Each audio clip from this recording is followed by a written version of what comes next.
ایک نوجوان لڑکی ایران کے شہر مشہد کی مرکزی شرح پر اپنی گاڑی روک کر اس کی چھت پر چڑھ جاتی ہے اور اپنے سر سے اسکارف اتار کر ڈکٹیٹر مرد آباد کا نعرہ بلند کرتی ہے۔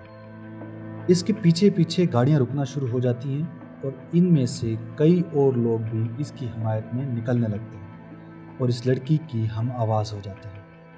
مشہد، جہاں پرورش پانے والی فاطمہ شمس کا کہنا ہے کہ صرف ایک دہائی قبل خواتین کے لیے مشہد میں کسی ایسے منظر کا تصور کرنا بھی محال تھا۔ مشہد میں خواتین کا سڑکوں پر نکل کر اپنی اوڑھنیاں اتار کر جلانا ایک انقلابی تبدیلی ہے۔ ایرانی خواتین اپنے پر لازم کیے گئے حجاب کو ختم کرنے کے لیے اٹھ کھڑی ہوئی ہیں۔ گزشتہ کئی دہائیوں کے دوران ایران میں کئی احتجاجی لہریں اٹھیں۔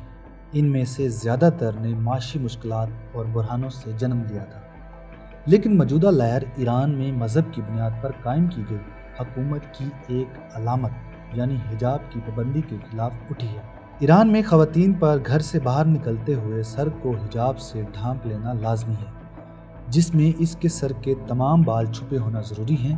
اس کے ساتھ ساتھ خواتین کو ایسے ڈھیلے ڈھالے لباس پہننے کی ہدایت دی گئی ہے جس میں ان کے جسمانی خد و خال نمایاں نہ ہو۔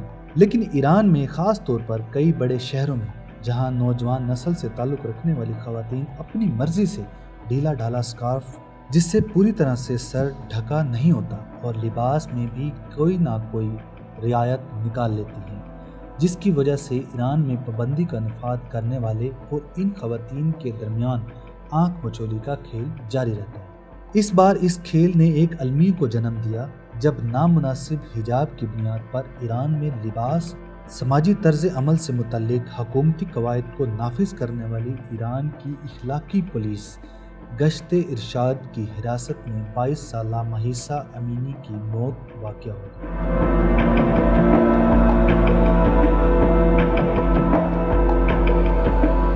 2 ہفتے قبل ہونے والے اس واقعے کے بعد ایران میں ملک گیر احتجاجی لہر اٹھی جس سے کئی شہروں میں بے چینی پھیل گئی۔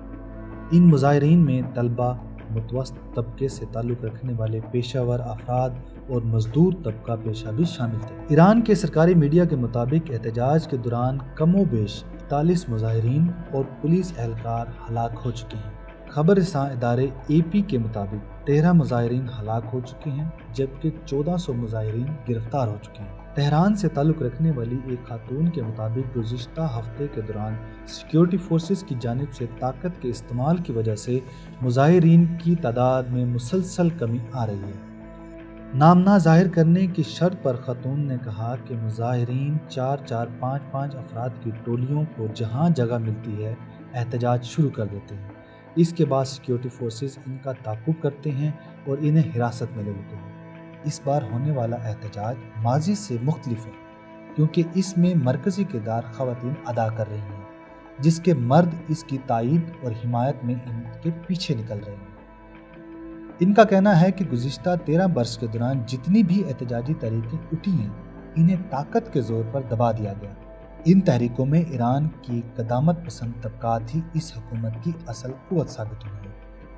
تاہم فاطمہ شمس کے بقول اب مشہد اور مذہبی علماء کا مرکز تصور ہونے والے قم جیسے قدامت پسندوں کی اکثریت شہروں میں احتجاج ہو رہا ہے۔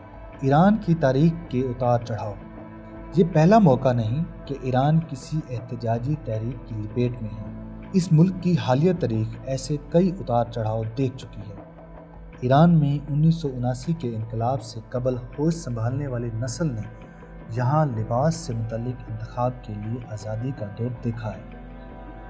اس کے بعد دائیں بازو سے تعلق رکھنے والوں سے لے کر سخت گیر مذہبی طبقات نے بھی شاہ کے خلاف انقلاب برپا کرنے والی تحریک میں حصہ لیا۔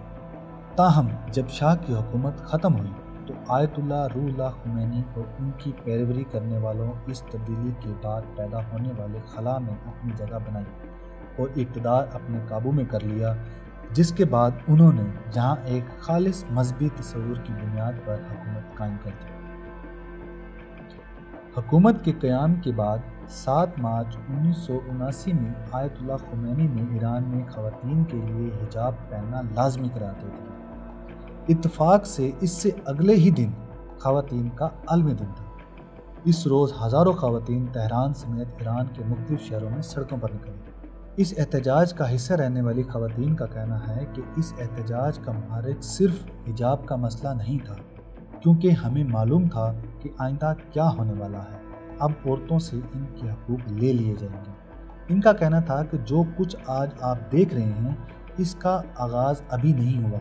ایران میں حکومتی جبر کے خلاف ایران کی خواتین کی آواز اٹھانے کی ایک پوری تاریخ ہے۔ لندن اسکول آف اکنامکس سے تعلق رکھنے والی ایرانی تاریخ دان پروفیسر روحان الوندی کا کہنا ہے کہ حجاب ایران میں احتجاج کی علامت بن چکا ہے۔ ان کے مطابق ایران میں حجاب پر پابندی بنیادی طور پر لوگوں کی ذاتی زندگی پر حکومت کے کنٹرول کا اظہار ہے۔ یونیورسٹی آف کیلیفورنیا کے جینڈر اسٹڈیز ڈپارٹمنٹ سے منسلک سماجی کارکن عیشا مومنی کا کہنا ہے کہ ایک صدی یا اس سے پہلے حجاب اشرافیہ کی خواتین تک محصور تھا۔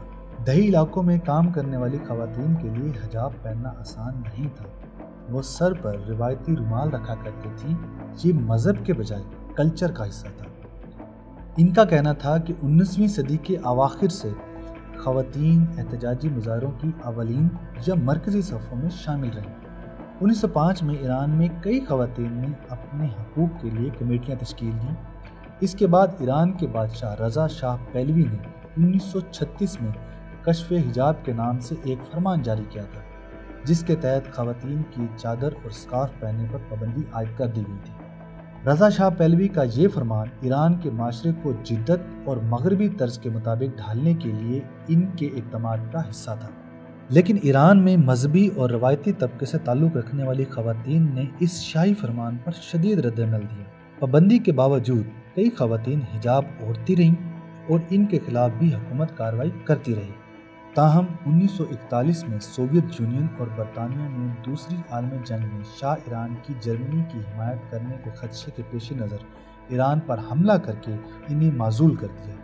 ان کی جگہ شاہ ایران کے ہی بیٹے محمد رضا شاہ پہلوی شاہ ایران بن گئے۔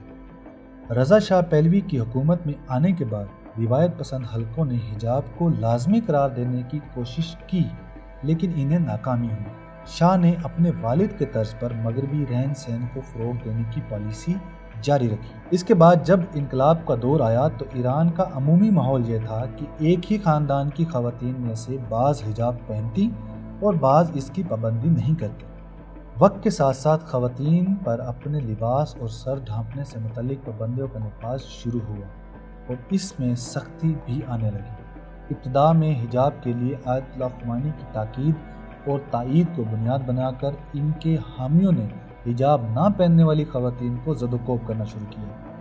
حکومت نے خواتین پر حجاب کی پابندی اور لباس سے متعلق اپنے ضوابط لاگو کرنے کے لیے سرکولر جاری کرنا شروع کر دیے۔